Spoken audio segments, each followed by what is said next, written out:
Hello there. In this episode, we will be discussing some of the questions that you can ask yourself to coach yourself out of any situation. It'll get you to question your current state and hopefully change your state to something that's positive and progressive. Now, before I share with you these 5 positive questions, let me remind you the 2 fundamentals that I am going to try and achieve with these questions. You see, I believe that we are in complete control of our thoughts and feelings all the time.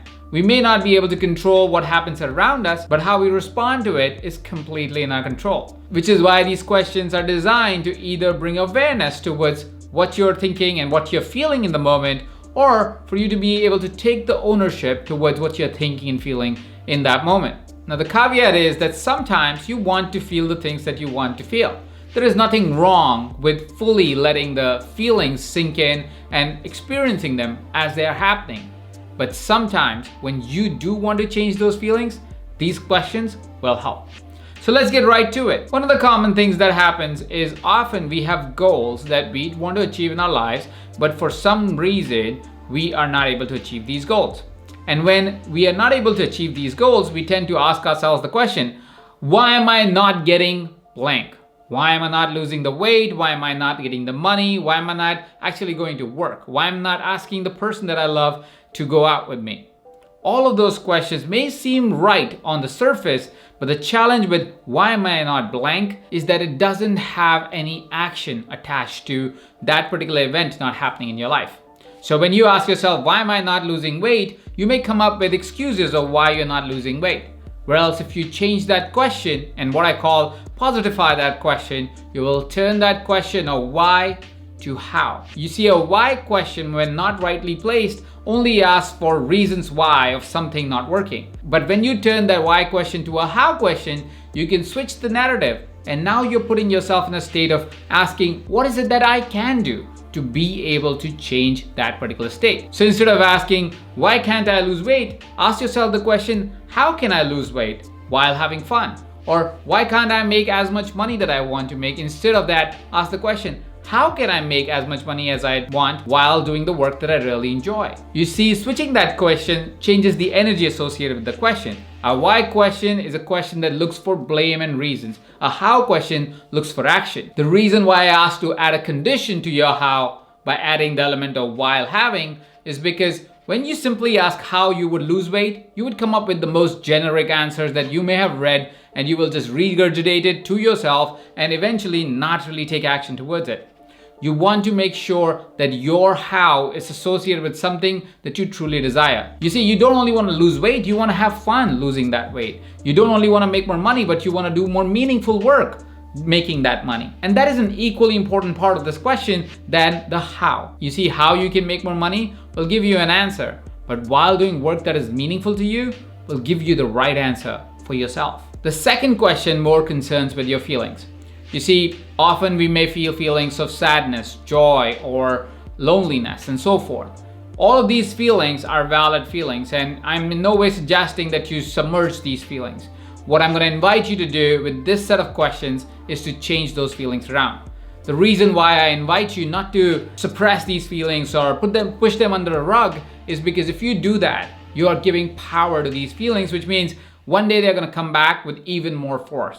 You don't want to do that. If there is a feeling that is prominent right now in your life, I would invite you to embrace it.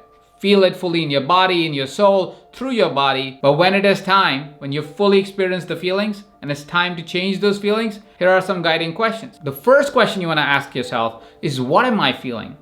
This question brings awareness to your feelings to yourself. You see, a lot of times we tend to label our feelings as the same words that we most commonly use in our vocabulary, which means most of the feelings that you may feel you might label as happy or sad.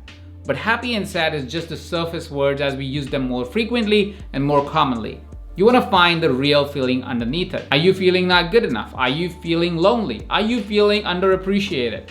What is it that you're really feeling under the surface of sadness? This will bring awareness towards your true feeling that's happening around you.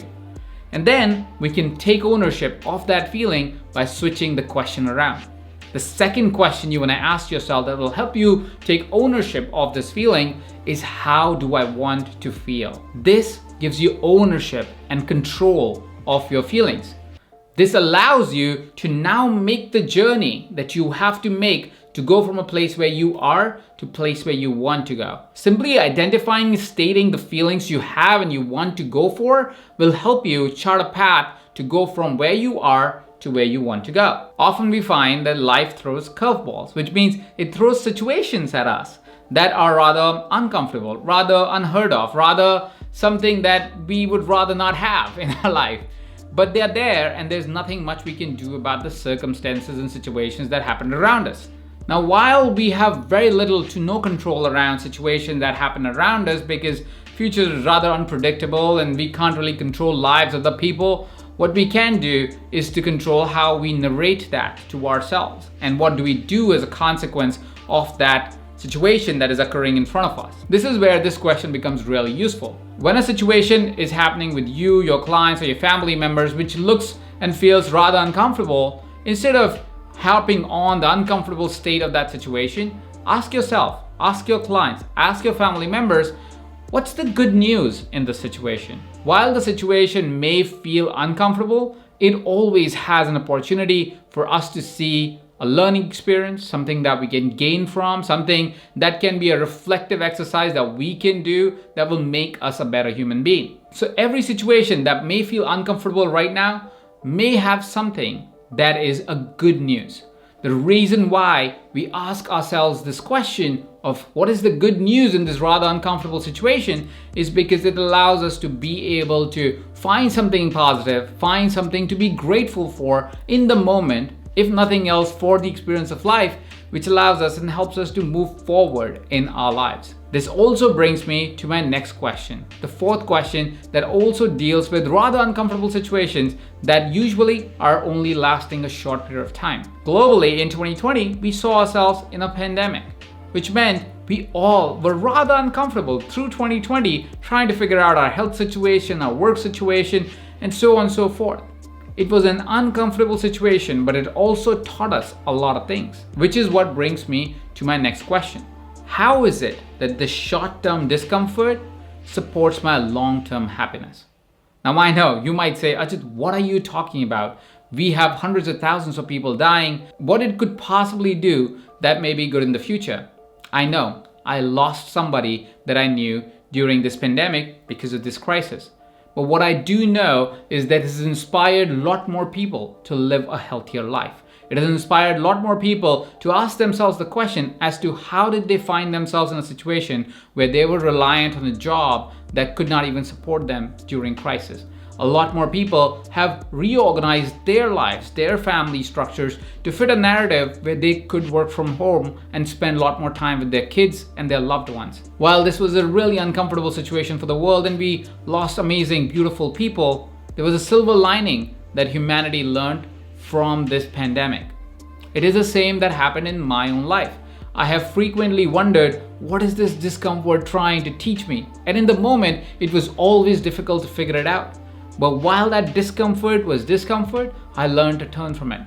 You see, those discomforts taught me lessons that I use today to live a better life. So ask yourself, how are these short-term discomforts supporting my long-term joy and happiness? Because it is. You want to be able to have foresight into the future so you can realize that the discomforts that you're experiencing right now are short-lived and they are merely lessons that you need to learn for a greater future. The last question is inspired by the amount of mental juggernaut that we go through every single time we're experiencing or looking at a circumstance in our life. You see, anytime something happens, an event happens, somebody says something, we start to create so many meanings in our mind. And because we start creating so many meanings in our mind because of all the thoughts that we keep feeding ourselves, what happens is that we start to create a story that's not even true. How many times have you found yourself in a situation where somebody said something, you made a meaning out of it by thinking about it too much, and then you build up a story, and a few years later or a few months later you meet the guy or the gal and you talk to them and you realize they didn't mean it that way. That is what our thinking can do to us. It can come up with a whole story that has no relevance, no meaning, and actually is not even based in reality. They're merely thoughts that are getting created because of our past programming, things that we have started to believe because of how something happened at some point in our life, meanings that we made up because that's how we were trying to make sense of the world. But if we can catch our thoughts, if we can catch our thoughts before they are being formed or as they are being formed, we can change the whole narrative. We can make it a more empowering narrative instead of a disempowering narrative. One thing that I've been doing for the past several years is I've been studying people who become highly successful. And one of the things that I've found is these people who are very, very successful have a unique way of thinking about things. These successful people don't let thoughts come to their minds that sabotage their progress. Their thoughts are designed to empower them. They check their thoughts and change them to give them more empowered vision of the future, more empowered action items, more empowered future-focused direction. Which means if we want to be successful, more successful than we are today, we want to catch our thoughts and turn them around in our favor. So how do we go about doing that? Here's what you do. The moment you're able to observe a thought that is starting to bubble up, like it's starting to creep up a little bit and trying to get into your head and trying to come up with a different meaning or a meaning that may not be empowered, catch that thought and ask the question, where is this thought coming from? What will I choose to think today? This question focuses your attention and brings your awareness to the thought. It puts this thought into a microscope and focuses your attention towards it, so now you can diagnose this thought and change it. Here is how you go about changing it. You say, where is this thought coming from? And once this is identified, or even in the direction of identification, you say, do I want to choose this thought? Or I'd rather choose something different. You see, if the thought is going to disempower you, irrespective of where it comes from, you can choose to do something else. You can choose to believe a different belief, and that is as true as this belief. Most of our beliefs are not scientifically proven, except if you're talking about gravity or something like that. But if you are thinking about how somebody perceives you or what somebody believes about you, that is all made up. You are believing so until the person has actually factually told you that that's exactly what they believe. If they haven't factually told you anything, you made up this belief so you can make a different belief. Which means the moment you observe this thought and you go, oh, this thought is not going to be powerful. This is not going to lead me to a better future. You can say, I'm not going to believe this. I'm going to take ownership and I'm going to say, I'm going to choose this thought instead. So it's a combination of awareness of spotting the thought and taking ownership towards creating a new thought or suggesting yourself a new thought. One of the things that very commonly happens is comparison in our industry. You may have experienced this. If you're a coach, you're watching this, you may have experienced yourself or somebody else comparing one famous person to another, one trainer to another. And that happens very frequently also for me. Often people will walk up to me, oh yeah, you're like that person.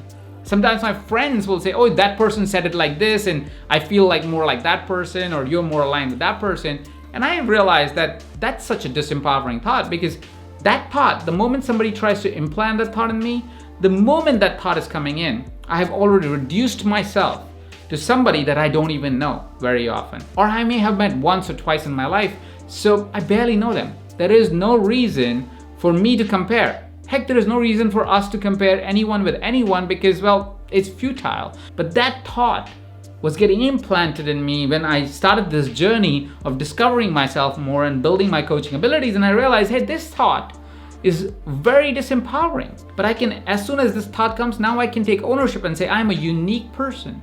There is nothing to compare. They are equally intelligent, brilliant, smart, capable as I am. On that note, let me remind you the 5 questions that I shared with you today that you can use to be able to work with yourself, coach a client, coach a family member, coach a friend. The first question is, instead of asking yourself, why am I not blank? Ask yourself, how can I blank while having blank? The second question is, when experiencing a feeling, first identify the feeling by asking, what am I really feeling? And then ask yourself, how do I really want to feel? The third question is, try to find the good in a situation by asking yourself, what is the good news in this situation? The fourth question, how is this short-term discomfort going to contribute and support my long-term happiness? And the fifth question is, where is this thinking coming from? and how can I choose differently? Hey, listen, New Year is just around the corner, and you may be looking for a way to really map out your entire year. I've prepared a planner specifically designed for coaches and trainers. Below this video, you'll find a link where you can go and download that planner. I hope these 5 questions help you navigate life even better. If you love these 5 questions, hit that like button, share with me which question you liked in the comment section below, hit subscribe. Thank you so much for watching. This is Ajit Navlakar, and you're watching This on Ever Coach.